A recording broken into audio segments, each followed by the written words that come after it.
今天要讲的内容其实有3个结论，第一个就是说，台湾地区肺癌发生率其实是在持续上升。那虽然是持续上升，但是因为药物的发展，特别是标靶药物的发展，它其实是大幅度延长肺癌的存活。那我是外科医师，那在这个延长肺癌存活整个战争当中，我们扮演的角色，其实是在近几年来，特别是近3年，成大医院胸腔外科在肺叶手术的发展，其实算突飞猛进。那我们特别是在肺段切除，所谓的肺段切除，它有别于传统的肺叶切除，是在于肺段切除，它是把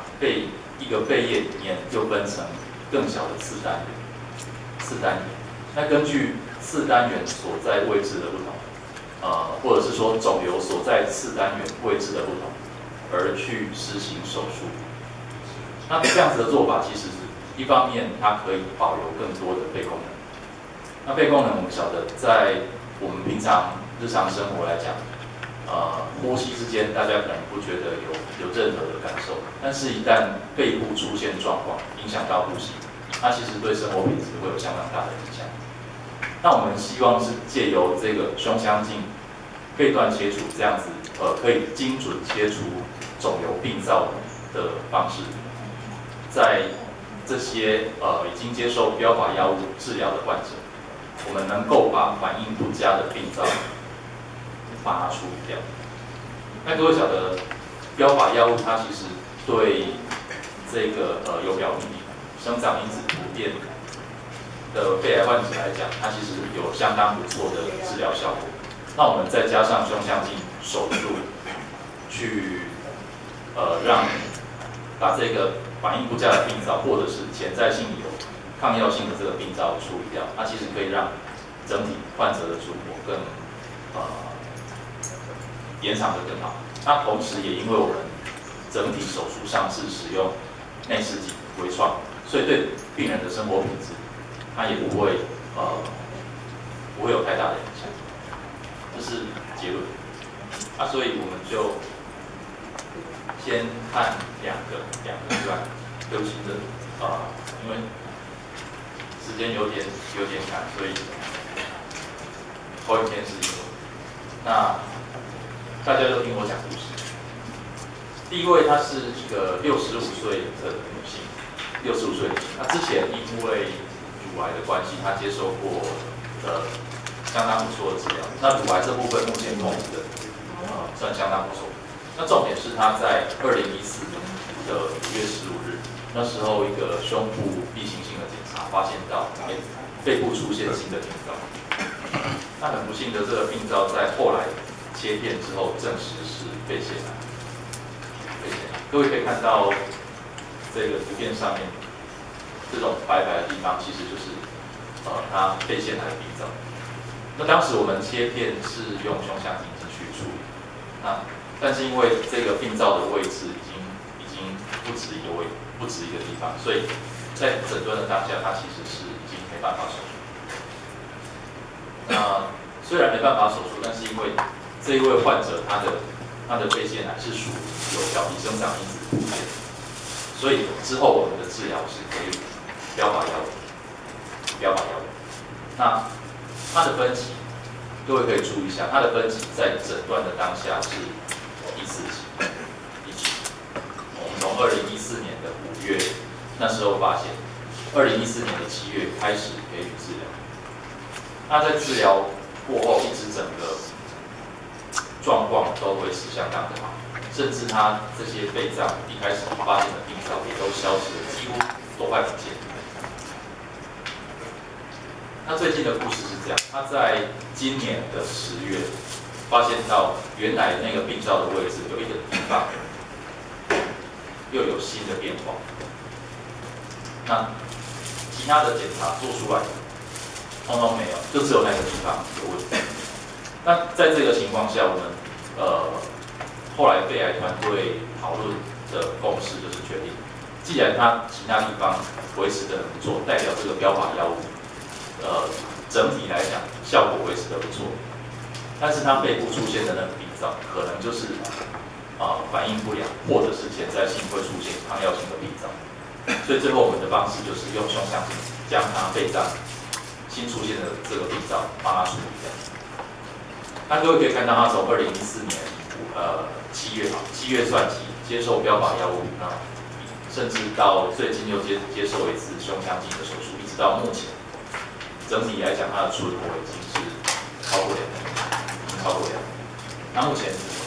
患者他的可以说就是非常有精神，然后活蹦乱跳，还可以出国，对生活品质来讲，其实维持相当不错。这是刚讲的第一位病人。接下来第二位病人，同样也是女性，那年纪又在轻而些。她一开始是因为走路不稳，发现到脑部有一颗肿，结果那颗肿瘤在切除下来之后，发现到它其实是从肺部来的转移性的肺腺，所以其实是肿瘤在脑部的问题。所以可想而知，他在一开始诊断的时候，他的整体的分级也是属于第4级，而且它是有远端转移。那在远端转移的这个脑部病灶，我们经由神经外科手术切除之后，剩余的肺部病灶，我们一开始也是给予标靶药物，因为它同样也是属于表皮生长因子突变这一群肺腺癌的病人。那在给予这个标靶药物治疗之后，肿瘤消的整体，应该说整体的治疗效果也相当的不错。那一直到了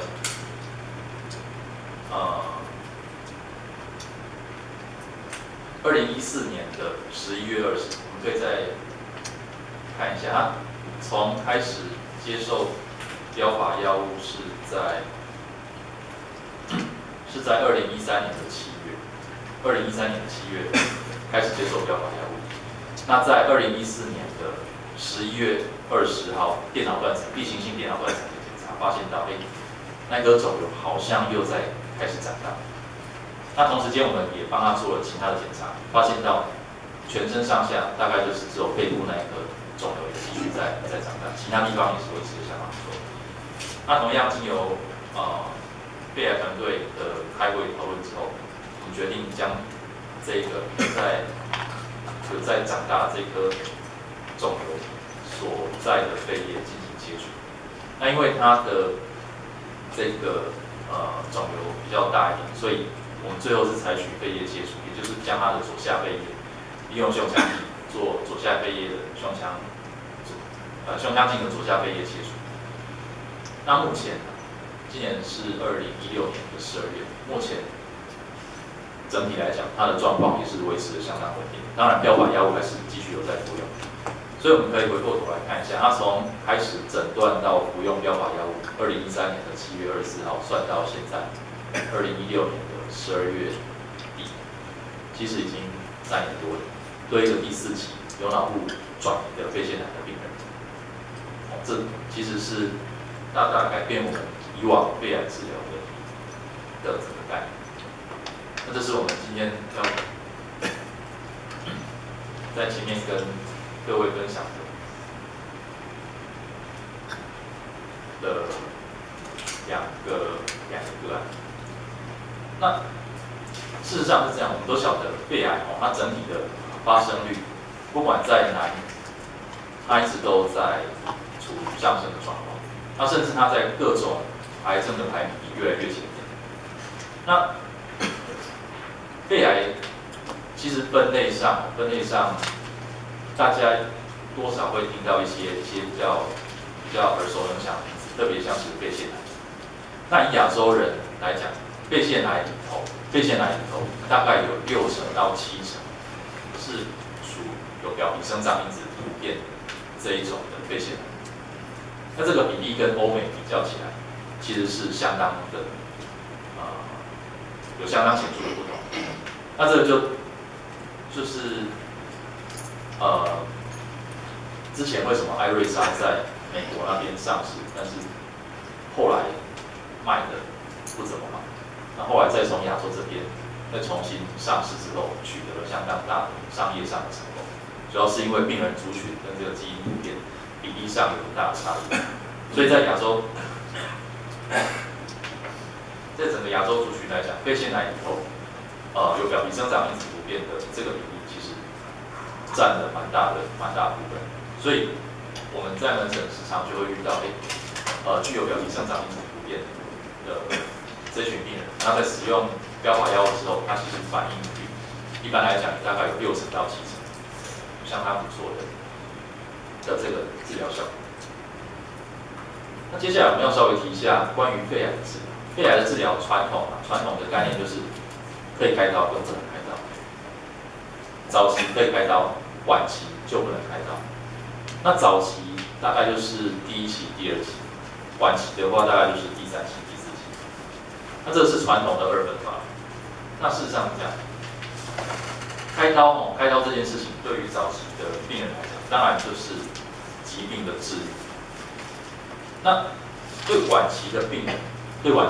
特别是在标靶药物治疗让整个患者存活大幅提升的这个情况下，它其实整个开刀的意义就不单单限于把这个疾病的存活期延长。另外一方面，我们也是希望借由将这些反应不佳的病灶，利用开刀的方式把它处理掉，来增加病人的这个生活品质。那这张表其实我们可以看一下，英文字就不用管它，我们就直接看这几个场景。这几个有颜色的长条代表的是标靶药物在临床实验当中对病人整体存活率的影响，分别就是你可以看到从9个月10个月到13个月不等。所以整体来讲，我们一般在门诊对于有表皮生长因子突变的肺腺癌患者，我们在给药之前，多半会跟他讲说，这个药物给了之后，反应率60%到70%。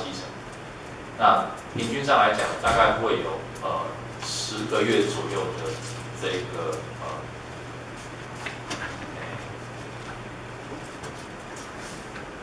我们说反应期就是他在有疾病接受治疗出现反应，一直到药物失效这段期间，平均上我们就会跟病人告诉他说，大概就是10个月到1年左右的这个时间。那刚刚我们前面提到的是关于肺癌治疗的概念，开刀跟不开刀，应该或者是说开刀跟药物治疗，这两个好像是水火不相容的这个概念，在目前来讲已经不是在那么的2分法。那这张我们要讲的是美国的奥巴马总统，他在那时候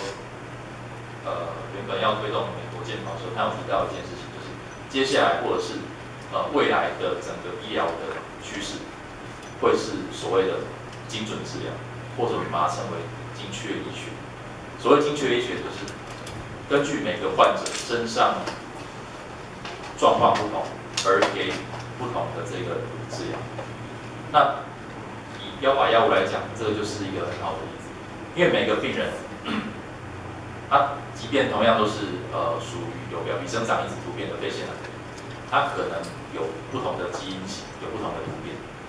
那根据这个不同的突变，其实我们给予药物的选择会有不同的考虑。那刚刚我们提到是人跟人当中的差异，在同一个人的身上，他其实每一颗在影像学上面看得到的肿瘤，那每一颗肿瘤里头的每一个肿瘤细胞，其实里头的基因组成也会不一样，那这就可以解答说，为什么有时候我们明明这个药物治疗给予下去，好像有大部分的地方都消的，肿瘤都反应的很好，消的很快，偏偏就是有几个地方消不下来。其实那几个消不下来的地方，它可能在细胞的这个结构，或者是它里头基因的组成，就是有比较不一样，或者是我们治疗的概念上会认为这个是将来潜在有可能出现抗药性的肿瘤细胞。那接下来我们要稍微讲一下关于这个胸腔镜的肺段切除。肺段切除，我们刚刚有提到，它其实手术的需要花费的心力，会比肺叶切除或者是我们平常听到的局部切除还要来得高，因为它是在一个肺叶当中，我们还要再根据它血管、支气管分布的不同，去区分出不同的次单元。所以大部分的胸腔外科医师，你要去做这个肺。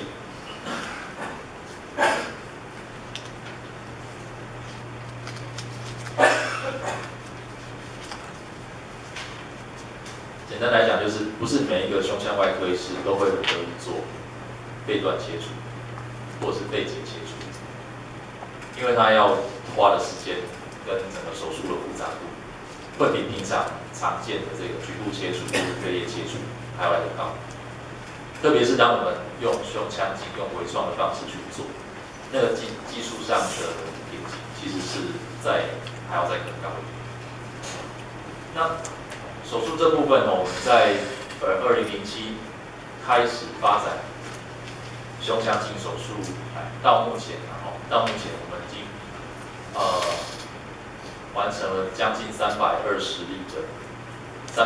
例的肺结切除、肺段切除、胸腔镜肺段切除。那这个数目可能是目前台湾最多的，这好像不能列入记录的。那我没有广告的意思，我是说我们在这方面其实花了相当大的功夫。那刚刚最前面有提到，肺段切除其实对患者来讲，它可以用保留较多肺功能的方式来精准的切除病灶。那这样子的手术方式，再搭配标靶药物的使用，能够得到什么样的，能够激起什么样的火花？我们先看一下这张卡通，这是越战时期越共的地下通道。那这个地下通道其实就是让民兵非常的头痛，因为他今天在陆地上看到一个敌人的巢穴，他想办法拼命的去轰炸，但是常常会发现，好像敌人的那个死伤并不如预期。那主要原因是因为他们有这个非常完善、非常复杂的地道系统，也就是说，在他们美军进行攻击的时候，其实敌人早就已经借由这些地道，然后四处逃散。那其实肿瘤的治疗有一点这样子的味道。其实肿瘤细胞它本身会不断的突变，特别是在治疗的当下，可能今天药物使用，一开始前面的几个月有效，但是以标靶药物来讲，它大概就是会在第10个月到1年左右那个期间，就感觉到药物的效果渐渐的已经就不见了，甚至肿瘤还会继续长大，出现所谓的抗药性病灶。那所以是这样，以往的概念会认为说，当肺癌它只有单一颗病灶或者是非常局部病灶的时候，这时候我们的处理方式就是手术，因为手术把病灶处理掉，好像就是把疾病治愈。那当病灶出现很多地方的时候，感觉就是一个全身性的疾病。那这样子的方式当然就没办法用手术处理。不过，当我们把这些全身性的病灶再把它拆解成一个一个局部的病灶来看的时候，整个想法上就会有不一样的火花出现。所以其实是这样，当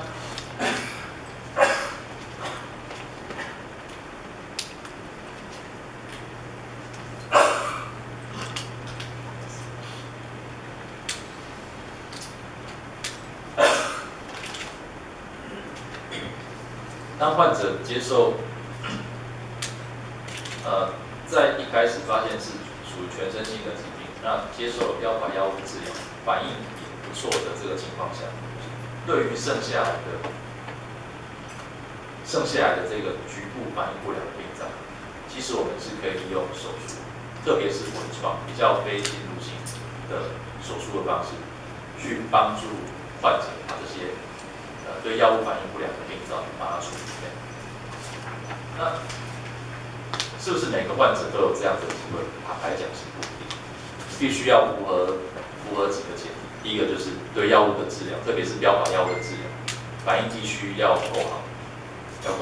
假设今天接受治疗之后，还是一样这些病灶都存在，只是稍微有一些小。那当然这样子的情况下，我们手术能够帮上忙的机会就不多。那但是针对某些反应特别好的患者，当他治疗的效果就剩下那几个一直消不下来，或者是就逐渐要在长大的病灶的时候，这时候是我们胸腔镜手术可以派得上用场，甚至是我们用这个胸腔镜肺结切除的方式，来把这些困难处理的这些病灶把它处理。它其实是这样啊，我们医院的整体肺癌治疗成果，在全台湾医学中心的排名，我想就看这个就可以知道，它其实是有相当不错的，那特别是在第3期或者是第4期，因为这部分我们跟我们整个肺癌团队运作的方式相当流畅，所以对于病人个别的差异性，我们都可以特别提出来去做处理。那这张表列出来的是我们从这个有使用标靶药物以来到目前为止，合并使用标靶药物再加上胸腔镜手术去进行治疗的患者。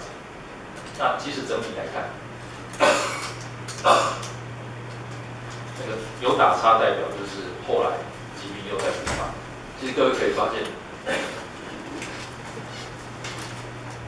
大部分的患者在这2个治疗方式搭配使用下，都可以获得相当不错的这个存活效果。那手术我们进行的方式是属于微创，而且能够尽量帮患者保留较多的费用，所以整体来讲，他的生活品质不会因为这个手术而受到影响。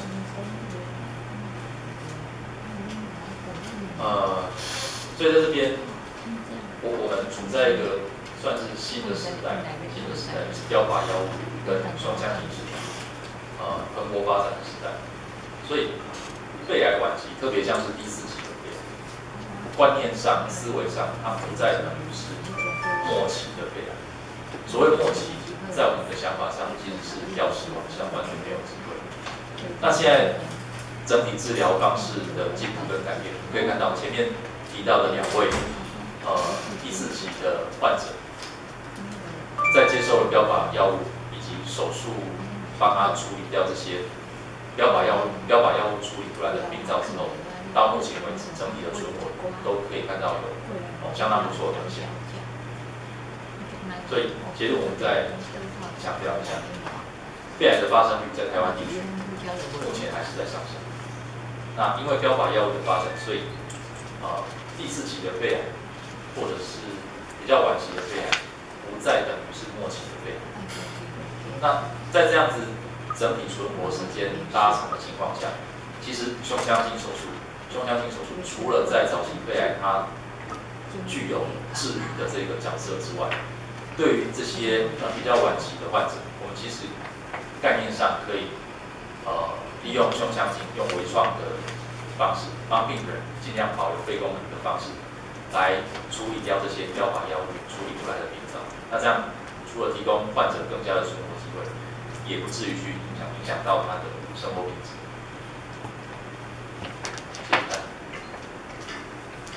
首先谢谢这个